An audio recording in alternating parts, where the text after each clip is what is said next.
now. So welcome to this CIMR debate in public policy. It's the second one of this academic year, and I'm going to hand over to Helen to get us started. Okay, thank you very much, Alice. Welcome everybody. Thank you very much for coming to this event. This is, you can see the CMIR website. Can you see that? Is that okay? Not just yet, Helen. No? No, can't see it just yet. Okay. I've got to go back to share content, share application.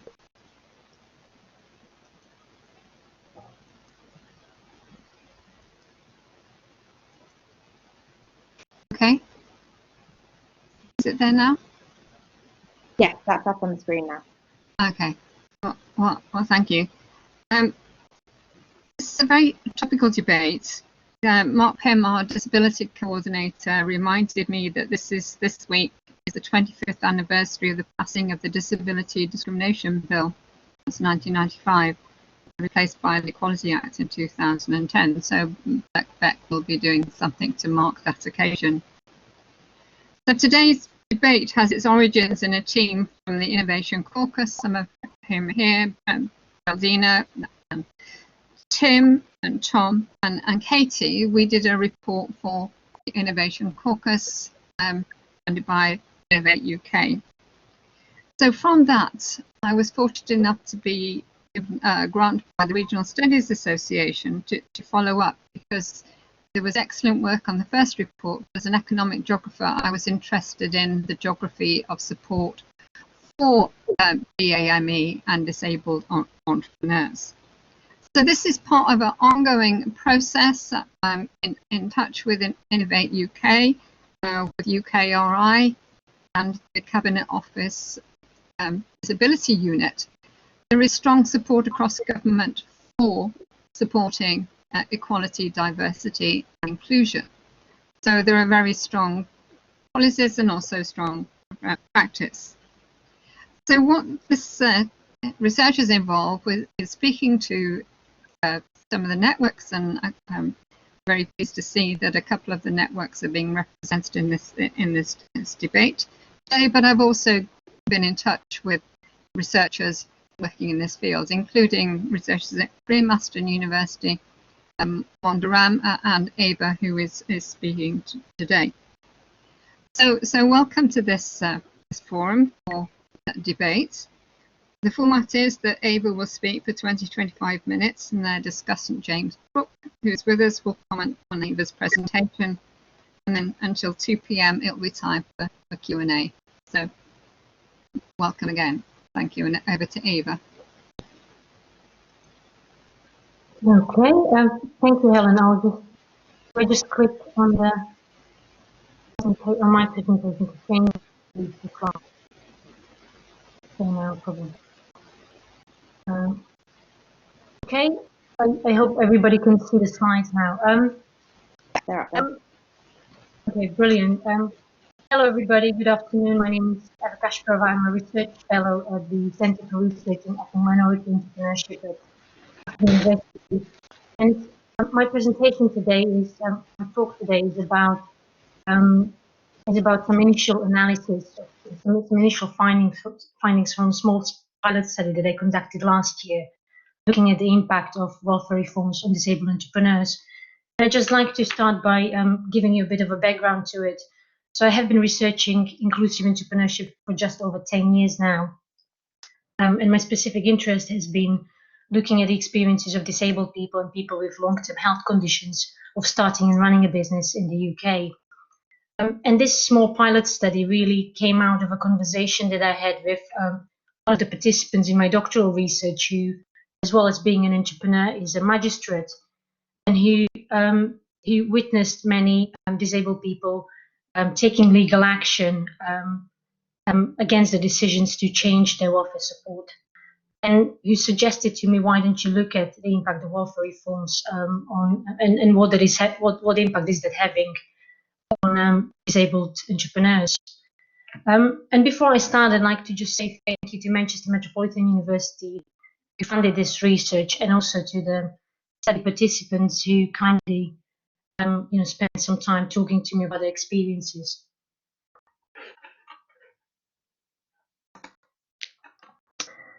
So the specific aim of this study was to look at how changes to in-work and disability-related support and benefits have impacted on disabled entrepreneurs' well-being, working practices, and business performance. And because I was looking at this issue of welfare reform impact through the lens of inclusive enterprise policy, my research question became, is welfare state a facilitator or inhibitor of inclusive entrepreneurship? That is about giving opportunities to all to start and manage a business. And to answer that question, I'd like to put it into a bit of a context. So there has been a steady rise in welfare spending in the UK over the past 30 years, both in cash and real terms. We have seen the impact of the global financial crisis and then the successive government's efforts to reduce public debt by initiating various public spending cuts, including welfare reforms. And one of the key targets of the welfare reforms has been to try and reduce the cost of incapacity and disability benefits, also tightening eligibility criteria for these benefits for new claimants. We have seen the commitment from government to halve the disability employment gap, which is the difference in employment rate between disabled and non-disabled people. And there is now growing evidence welfare reforms over the past decade have had adverse impact on disabled people, on their opportunities and the living standards. We also know from some studies that the reforms and changes to the welfare system have had little influence on the levels of worklessness and on disabled transition into paid work.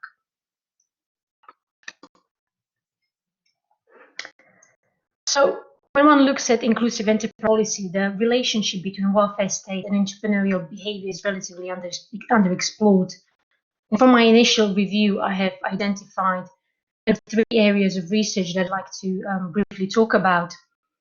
So there is a concern both policy and academic literature about the differential treatment or differential access to social protection between employees and the self-employed people. This is particularly important given the increasing levels of insecure low-paid self-employment, and it's even more important now in the times of coronavirus, considering how many self-employed people are looking to state for some sort of support to get through this, to survive through this crisis. The second area of research looks at the relationship between welfare support and entrepreneurial motivations, and there is a range of studies in this area that suggest that welfare support can both encourage but also potentially disincentivize entrepreneurship. So, for example, the so-called welfare bridge schemes are found to be successful in facilitating a transition from unemployment to self-employment by providing income support for a short period of time to help potential entrepreneurs build up their business, to help them build up their business. And so entrepreneurship is seen by policymakers as an important kind of way of reducing unemployment and a way of reducing welfare dependency. And the final point I'd like to make about an area of research that I want to highlight is this issue of benefits trap or fear of losing regular benefit income in transition to self-employment. So there are a number of studies that suggest that the benefits trap is a key barrier for aspiring disabled entrepreneurs. And so overall, when looking at the literature, there are a number of knowledge gaps. So it is clear from the literature that we know very little about how interruptions or changes to welfare support can impact on self-employed people, and specifically on vulnerable or disadvantaged self-employed people. And we also know very little about how important welfare support is to this group, how important welfare support is to disabled entrepreneurs and entrepreneurs with long-term health conditions, and how well does the welfare system currently support this group.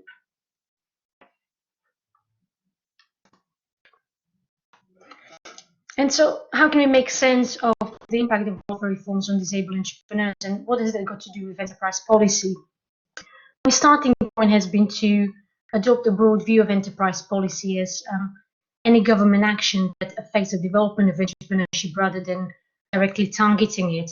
And so from this broad viewpoint, a welfare state can be seen as a key institution in the wider enterprise policy framework and in the design of inclusive enterprise policy. A welfare state is traditionally seen as a kind of government that provides social protection to vulnerable groups, but it can also be seen as a form of social investment. We know that many disabled people face particular disadvantages in the labour market, including discrimination and harassment in the workplace.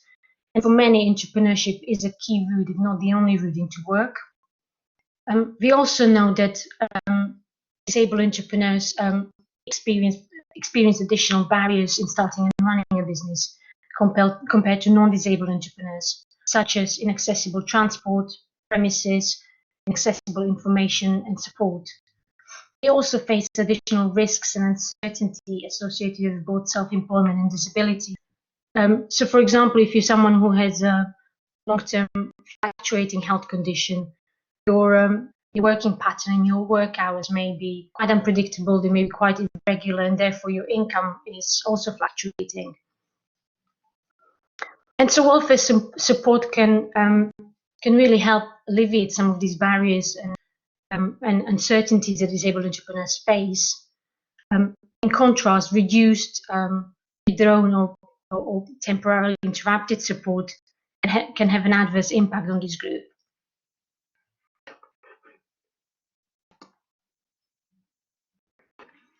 So as I mentioned earlier, this is my presentation is based on a small pilot study that I conducted last year, where when I interviewed 7 disabled entrepreneurs.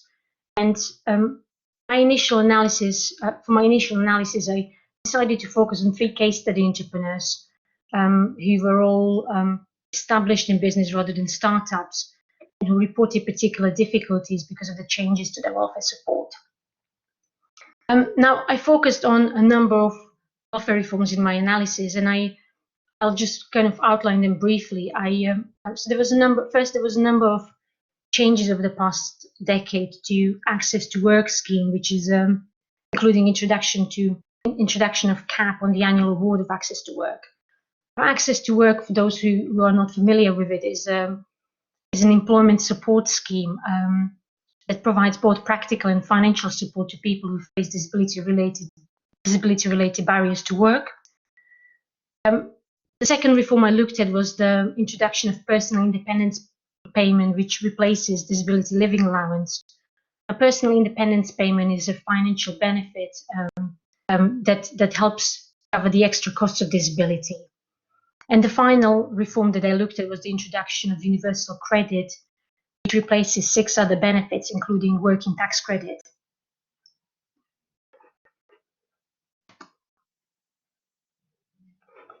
I apologize for small text on this slide, but I just really wanted to give you a quick overview of my sample of the entrepreneurs who I spoke to. And the kind of key information that I'd like to draw your attention to is that last column on the right, which outlines the key kind of changes to welfare support that these entrepreneurs experience. So this included reduction to access to work, loss of personal independence payment, or one of the participants transitioned from working tax credit to universal credit.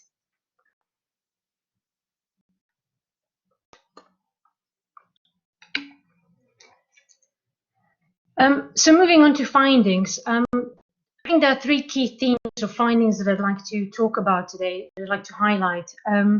First, I wanted to know how important welfare support is for disabled entrepreneurs.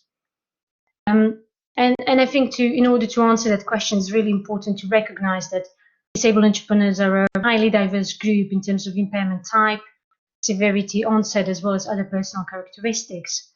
And the different impairment and health condition types can affect working practices in different ways.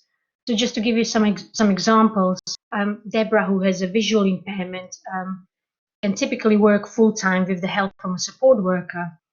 And on the other hand, both Emma and Ruth have health conditions that constrain their work capacity. So both of them work on average about 20 hours a week.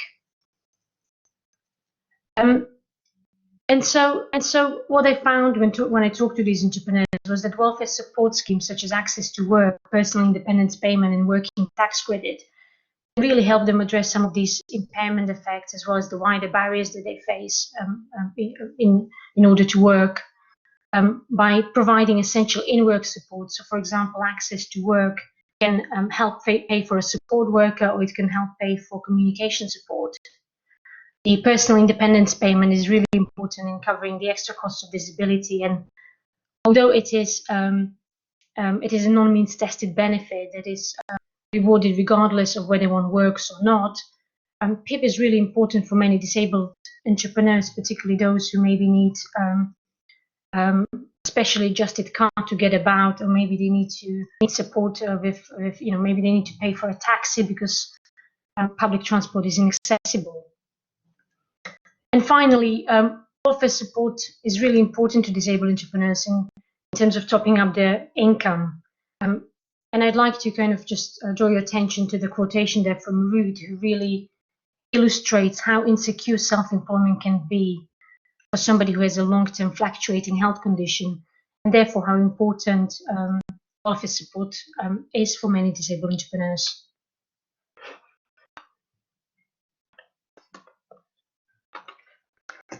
The second theme or finding I'd like to highlight is that there was this strong sense of injustice or unfairness among the participants because of the changes to the welfare support, whether this was a reduction, temporary interruption, or a complete termination of the support that they received previously.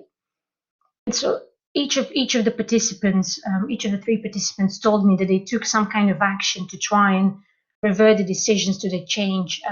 So, for example, they would do that by appealing against the decision through this process of mandatory reconsideration, or they would take, they would take the dispute to a tribunal, and some have even taken political action.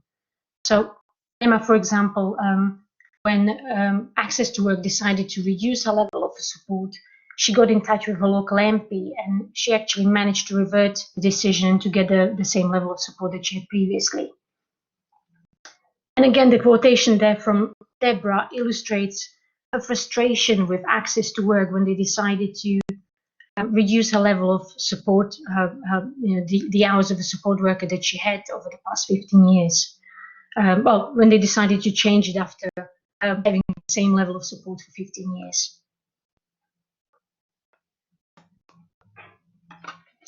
And finally, what was the impact of reforms on these entrepreneurs, on their businesses, their working practices, and well-being?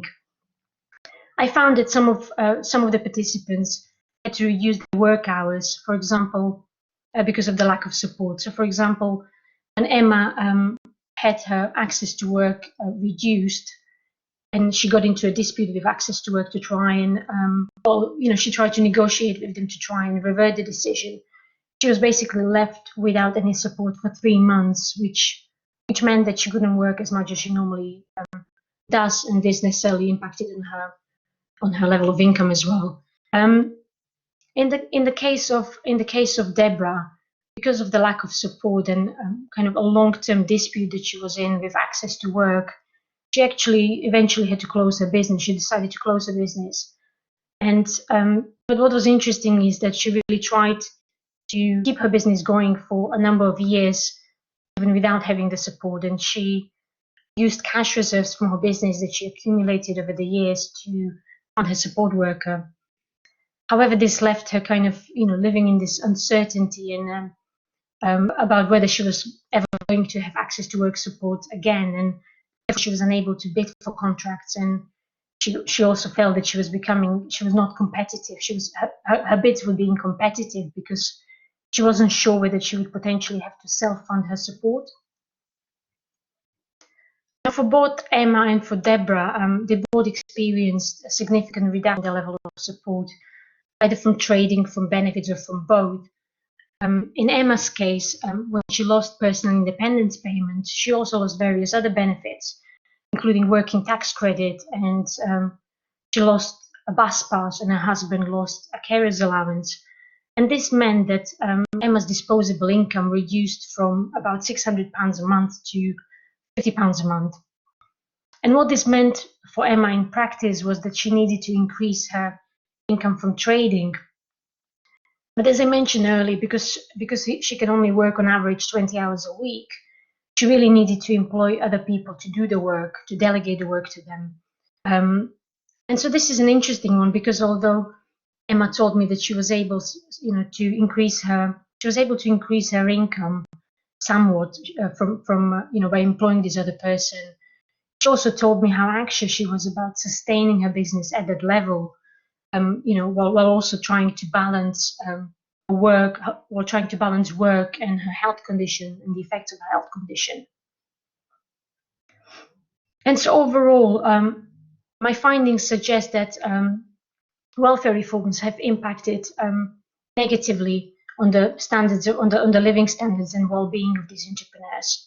All three of them told me how stressed they were, not only because of the changes to their support, but also because of the whole dispute process that they got into, and having to fight with the authorities, having to fight with access to work to get the support that they need. Some of them told me that they felt more isolated when they lost support. So Emma, for example, when she lost Pip, she wasn't able afterwards to kind of go out and socialize more. She also wasn't able to pay for some of the therapies that she used to get before, including physiotherapy, which also affected her physical well-being. And there was also a lot of anxiety associated with the benefits assessment and the fear of losing support. And finally, there was a lot of frustration, particularly for Emma and Ruud, who both have less visible or kind of hidden impairments and health conditions. And they were really frustrated because they felt that the professionals didn't really understand disability. They didn't really believe them that they have those needs, that they needed that support.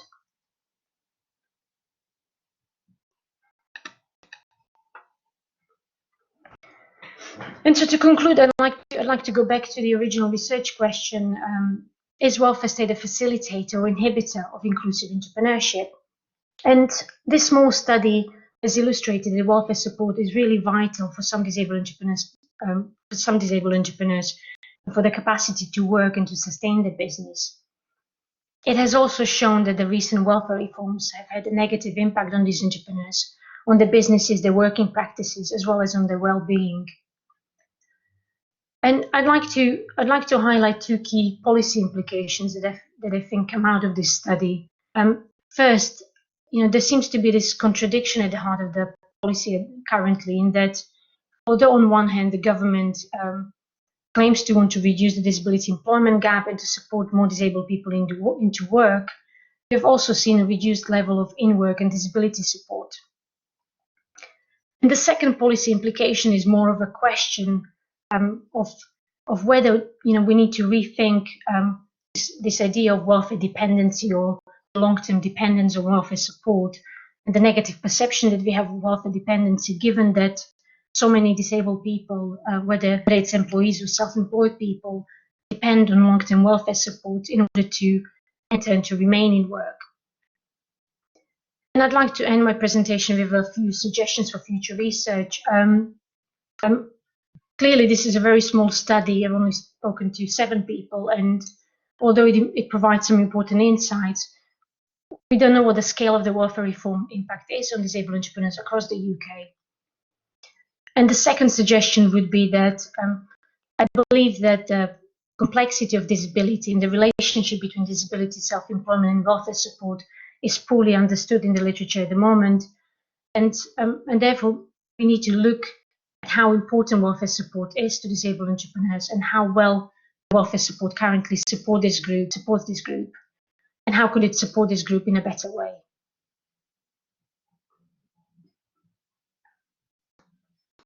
Okay, well, thank you for your attention, and Helen asked me to pose a couple of questions at the end to kind of stimulate debate, and I thought of these 2 questions.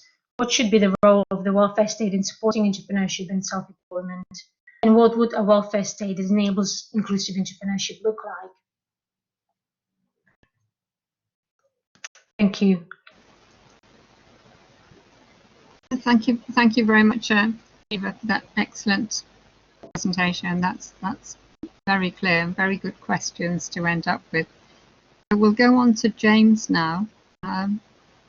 you ready, James, to do your comments? Yep, I can. Thank you. Okay, well, first of all, Eva, well done, and particularly on a day where the news channels are vying for our attention, the ongoing knife edge US election result pending. So well done for that. I think it's a hugely relevant study, this, and I think Eva's presentation has provided us, and study has provided us with really interesting kind of insights. It's hugely relevant, but also a under-researched area. And clearly what struck me when I was reading the paper and looking through the slides and hearing Eva just now was the growing importance of this issue, especially against a backdrop of an economy which obviously we've been clearly it's been buffeted massively by COVID. And it's also going to be buffeted increasingly by Brexit. So we've got this kind of storm of pressures on the economy, and what that's going to do is it's going to, unfortunately, increase unemployment, but at the same time, it's going to increase pressure on the government to cut spending. I think we've seen from Eva's presentation how important welfare support is to disabled people in terms of providing that level playing field or something remotely like a level playing field, so that they can actually develop their businesses and survive and hopefully thrive in their businesses. So they're very dependent on it. And of course, when you get reforms of the nature that happened in 2010 and have been happening ever since, which effectively cut the financial support for people, but also I think, and this definitely came out of the paper for me, also make it harder for people to access that support, then that of course increases the hardship for the individuals concerned, but also for their businesses. So this is something I think definitely that came through for me.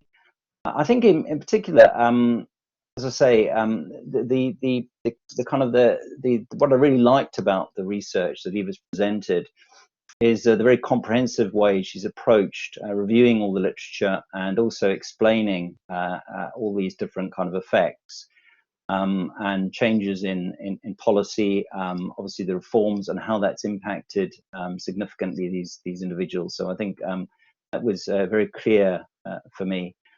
I also appreciated the clarity of the findings and the implications for inclusive enterprise policy, including obviously how it's really important to ensure that these people do get the benefits, and those benefits are easy to access. And if they're not, obviously that's going to have a detrimental effect in terms of well-being and productivity.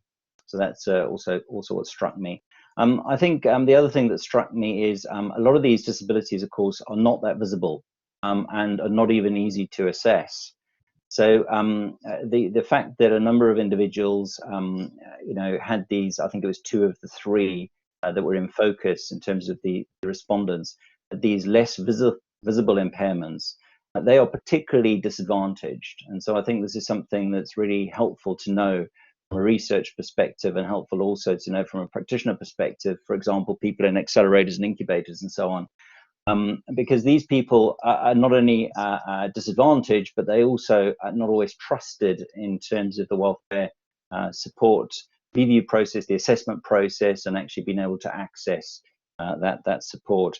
The other thing that I think is helpful to note here, and I didn't see it in the research, but I think it'd be a very interesting area for further exploration, is that already a lot of these people with disabilities are disadvantaged in terms of accessing traditional financing kind of options, for example, through venture capital or private equity or other means. And I think that's an area also of further exploration that's required, because this is almost like a double whammy. If welfare benefits have been reduced, in addition to the fact that these individuals can't easily access some of these more traditional forms of financing that other entrepreneurs will be able to access, I think this definitely creates additional pressures for those individuals.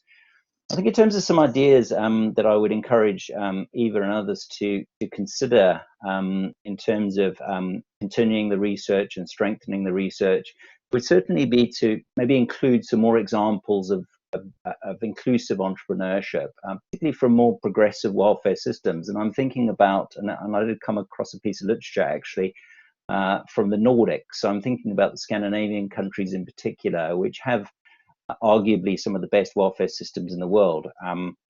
How do they provide access? How do they change welfare benefits? How do they manage that process?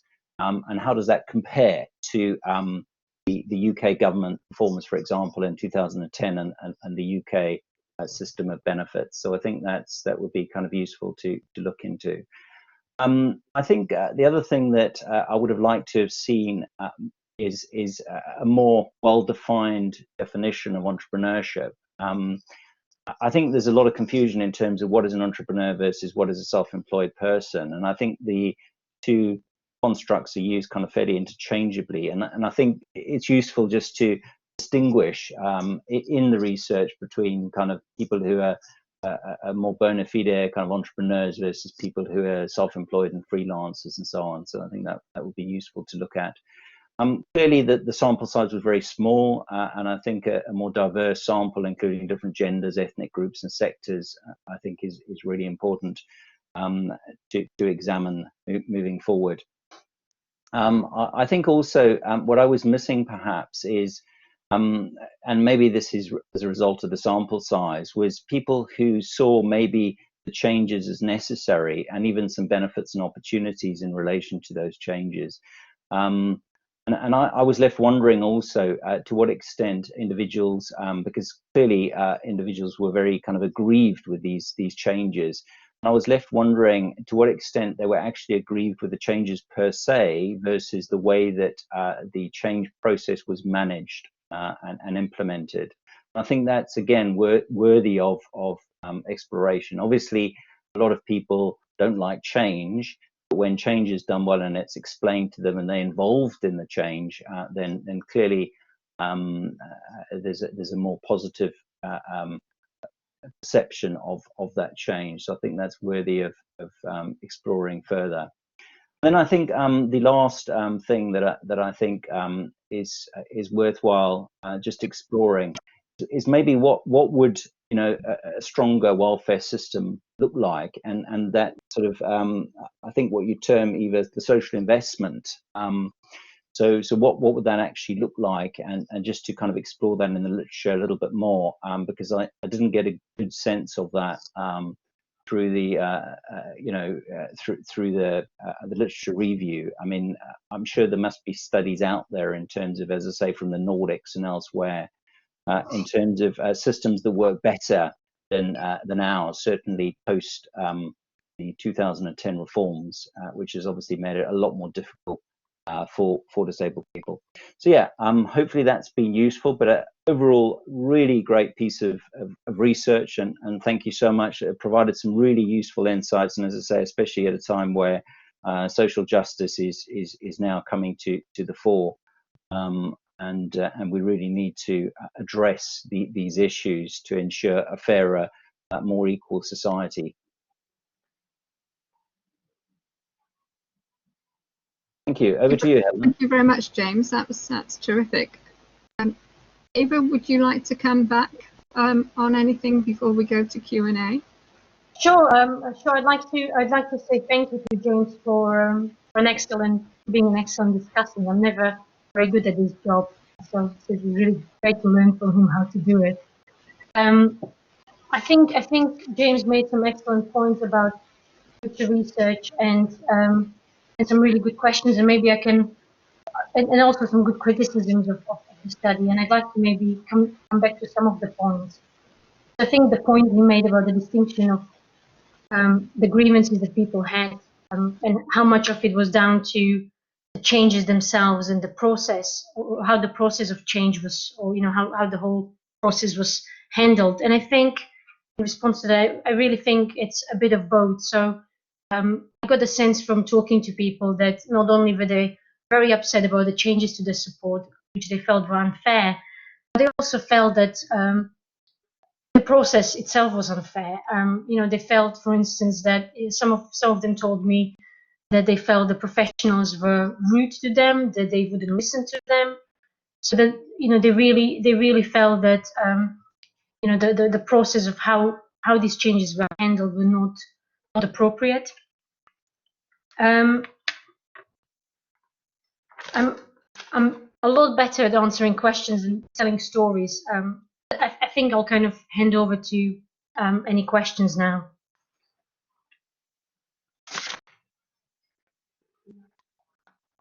Thank you, Eva. So there are two ways to ask questions. You could raise your hand, or you can put questions in the chat room. So, Jacqueline, would you like to ask a question, please? Yes, I suppose it's a comment more than a question, if that's okay. Firstly, I suppose I'd like to say it's great to see research in this area.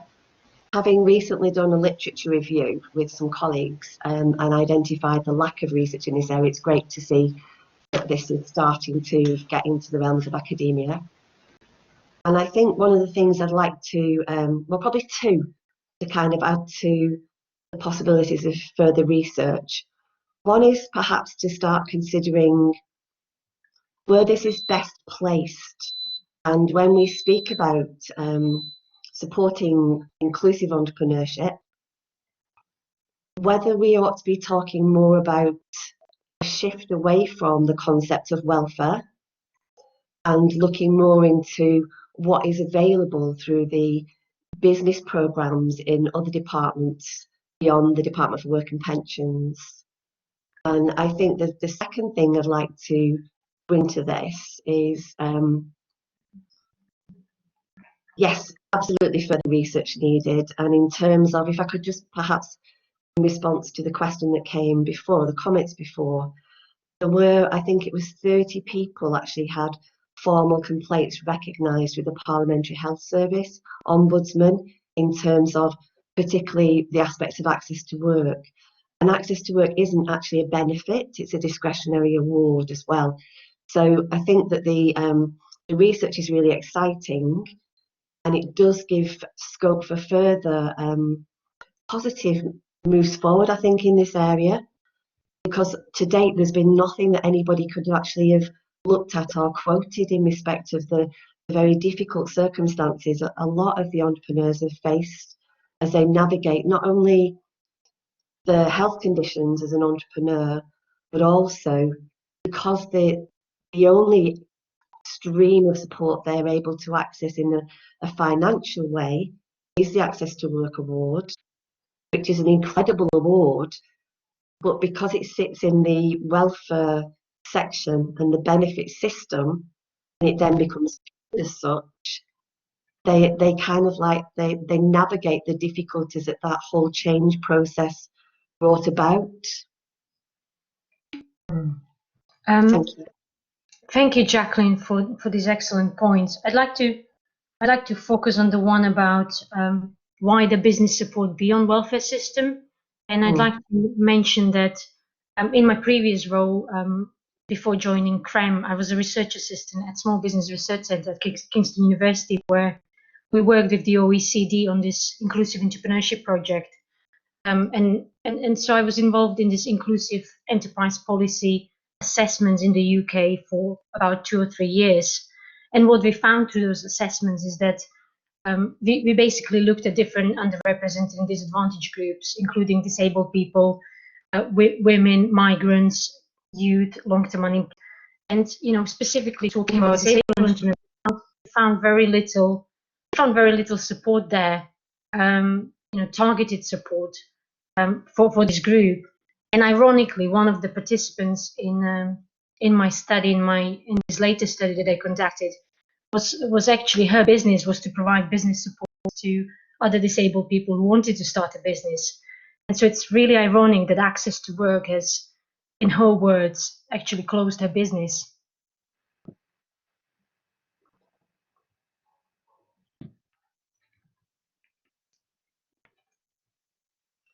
I don't want to monopolise the discussion. I'm happy to continue if nobody else has a question, but I don't want to. Thank you. I think we'll come back to you, Jacqueline, please. Thank you. Thank you. Thank you.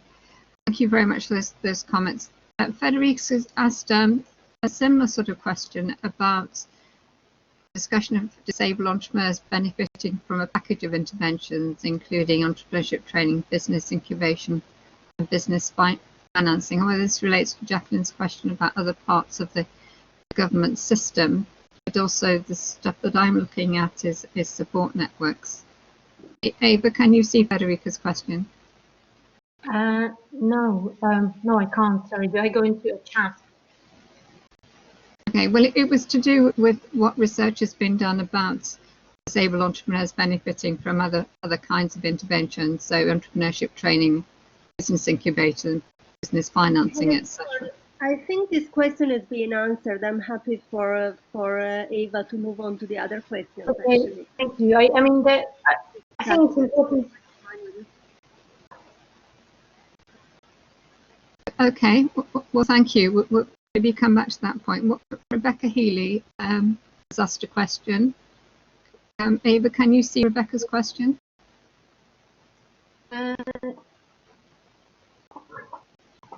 No, sorry, Rebecca, would you mind, coming onto camera and just ask the question, maybe?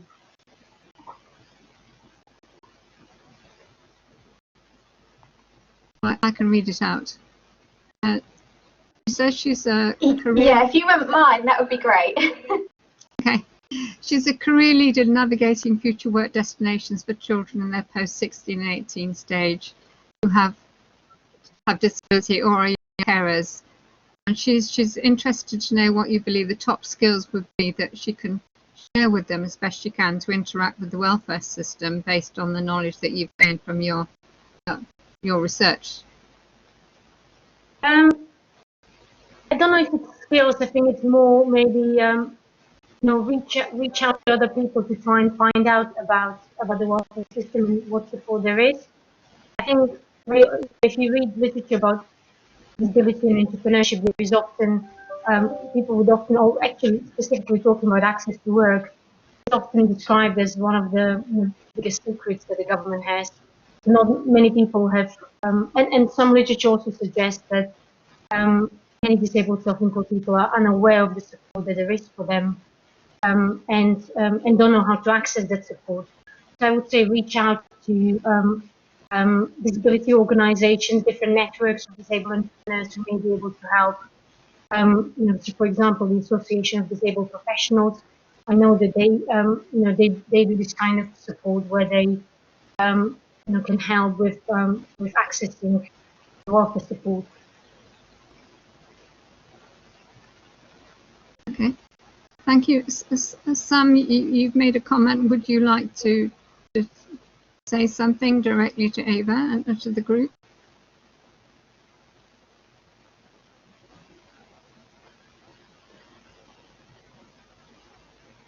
Maybe not then. So I think we've answered Rebecca part of it. If not the children, what skills can she assist the parents and carers with the skills? Okay, so Jacqueline, would you like to come back on what you've heard? Yes, that's okay. I suppose taking it back to the questions that have been posed as well. And I probably should have said actually where I'm from, which I didn't do at the start. So I have an organisation called Universal Inclusion, and I also founded the Inclusive Entrepreneur Network. So in terms of the sort of perspective I'm giving, it's a personal one as I am a disabled entrepreneur, but also from the network. And we recently were very fortunate to start an all-party parliamentary group that's looking at inclusive entrepreneurship.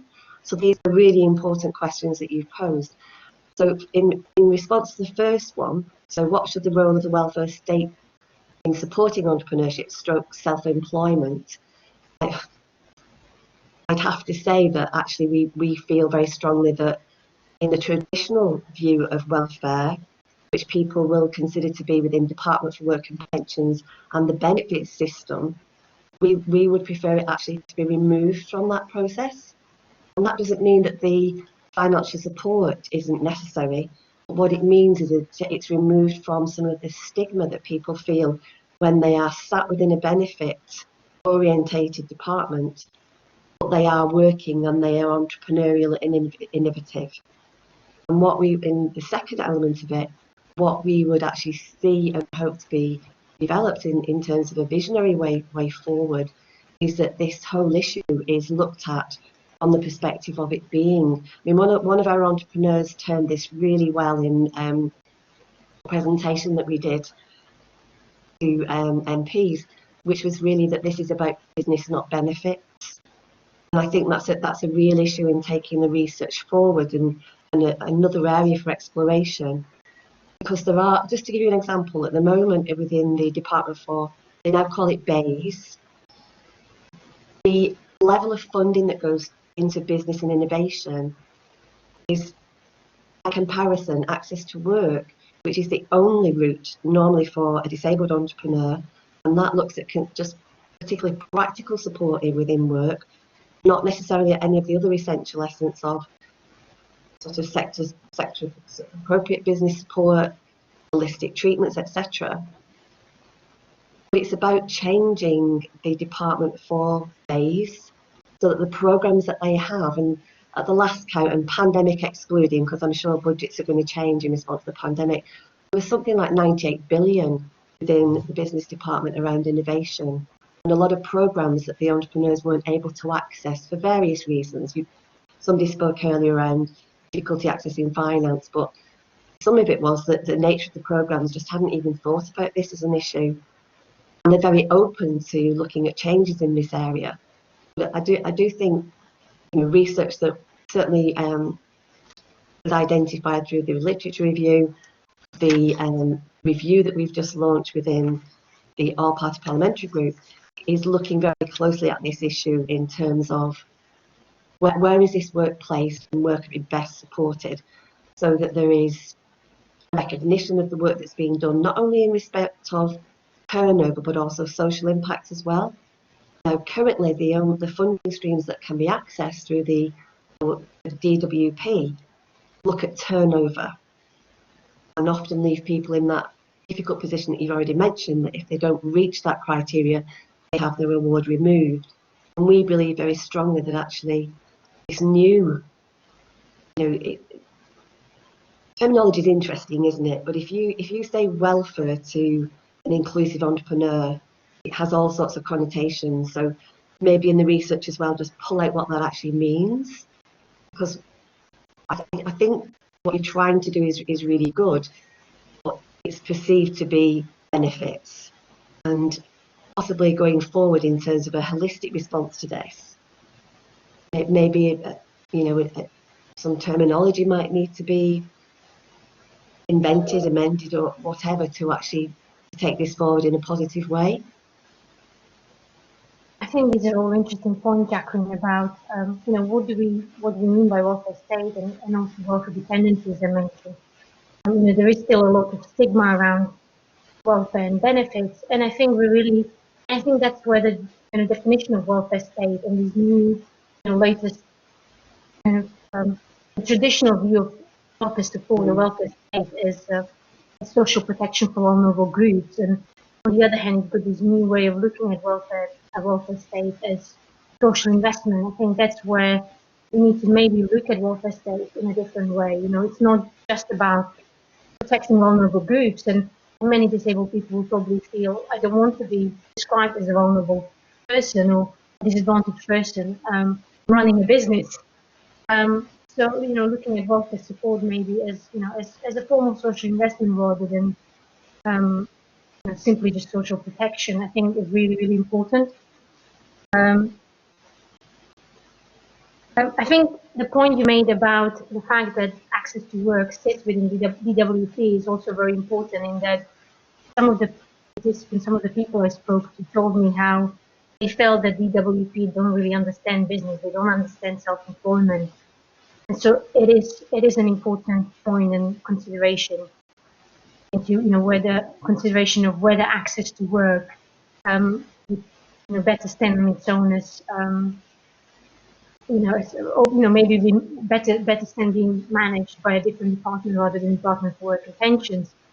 But at the same time, I still think that we need to rethink how we view welfare state, not just thinking about disability, but other groups of people who depend on welfare support in order to stay in work and to help them top up low income. Yeah, I agree. I think it's probably a very good example of conflict that can sometimes arise between the intent and the administration, because there's no doubt that the Access to Work programme is incredible. Where else would you get up to £60,000 per annum to support an individual to either be in mainstream or self-employment? So it's, when you have that wonderful nature of that award, and it is a discretionary award, that sadly it does then, unfortunately, as you've discovered and others, it does seem to be kind of almost like thwarted by the administration in terms of the difficulties that people face finding out about it, applying for it, etc. But if people are successful in acquiring it, it's life-changing. Okay. Thank you. Sam hasn't been able to join the conversation, and I'm sure she would have something to input on this. But she's given a link to her organisation in the chat. Sam, are you able to switch your mic on and join us?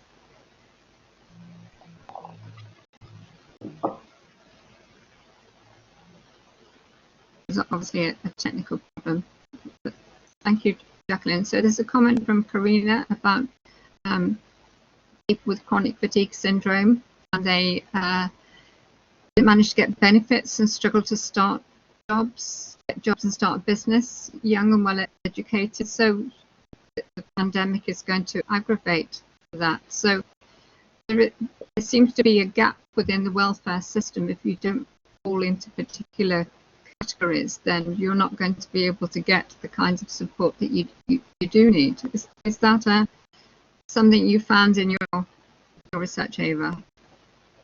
Well, going back to access to work, which is really important. I think what has happened with changes to access to work was that basically, if you're someone who wants to start a business, you get about 1 year where you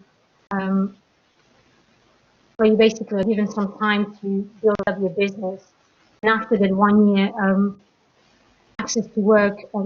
Basically, there is this limit on the threshold of the income that you have to have in order to get access to work, and so this is a big kind of constraint for many disabled people who maybe not even in the first year, but they may need 1, 2, 3, 4 years even to kind of develop the business, to build it up, to get over.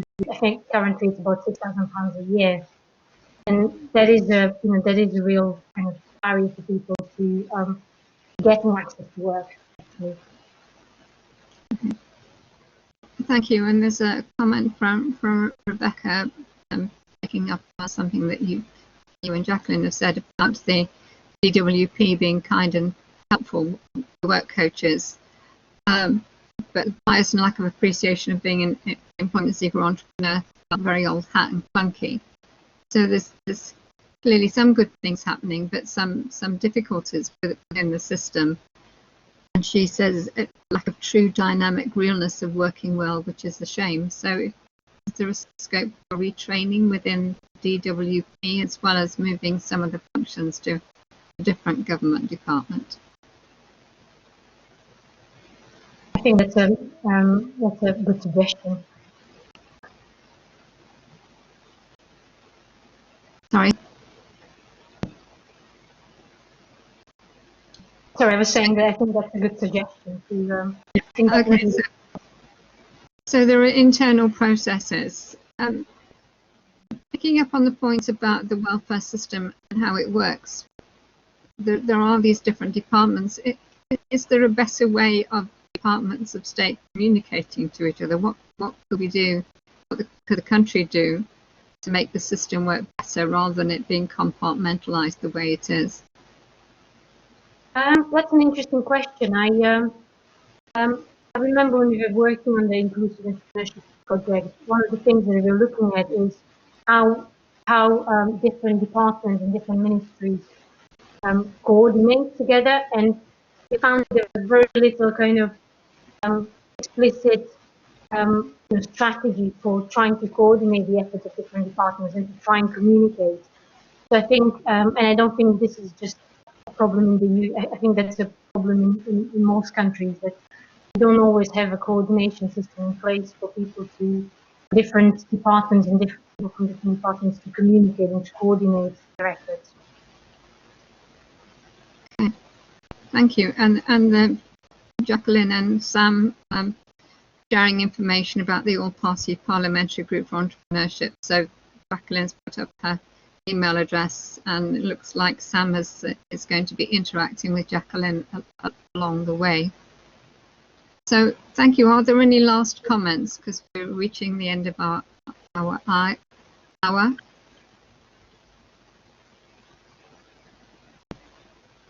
thank you all very much for participating. Thank you very much, Eva, and to James, and you for your comments and questions. So thank you very much. We have two more CMIR debates in public policy this term, one from the OECD in this month, and there's also one from the Cabinet Office in December, but we'll send you invites to those, so as you've joined these sessions, we'll send you further information. So thank you very much to everybody who's taking part. Thank you. So we'll end there now. Thank you very much.